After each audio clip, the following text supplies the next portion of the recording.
గోదావరి గోకవరం ఈ నెల 25వ తేదీన విశ్వ హిందూ ధర్మ పరిరక్షణ రామసేన అధ్యక్షులు కంబల శ్రీనివాసరావు భారతీయ జనతా పార్టీలోకి భారీగా చేరనున్నారు. శుక్రవారం సాయంత్రం తంటికొండ గ్రామానికి వెళ్లే ప్రధాన రహదారిలో ఉన్న తన లేఅవుట్లో మండలాలలో పలు గ్రామ ప్రజలతో సమావేశాన్ని ఏర్పాటు చేశారు. 25వ తేదీన ప్రతి ఒక్కరూ తరలి రావాలని కంబల శ్రీనివాసరావు పిలుపునిచ్చారు. ఈ సందర్భంగా ఆయన మాట్లాడుతూ భారతీయ జనతా పార్టీ అంటే హిందువుల పార్టీ కాదని భారతీయుల పార్టీ అని ముక్త కంఠంతో చెప్పారు. భారీ స్థాయిలో ఏర్పాటు చేసిన బీజేపీ చేరికలు పండుగకు అందరూ భాగస్వాములు కావాలని కోరారు. పంచపాండవులు అక్కడ పర్యటించారు, శ్రీకృష్ణ పరమాత్ముడు అక్కడ నడియారు. కాబట్టి ఆ గ్రామానికి అంత పేరు ప్రఖ్యాత, రాజకీయంగా కూడా అంత పరిజ్ఞానం. కాబట్టి మాట ఆయన చెవులు పెడితే అమ్మాని వీళ్ళని ప్రోత్సహించి పంపినటువంటి నాయకులు ఎవరండి?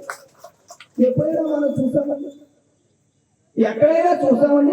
నన్ను మోసం చేసి చాలాసార్లు కింద పడేసేస్తారు, కానీ ఆ మోసం చేసిన వాడు కూడా నేను ఎప్పుడూ చేపించలేదు. నేను వాడి గురించి ఆలోచించలేదు, వాడి నాశనం అయిపోయినప్పుడు నేను కోరుకోలేదు.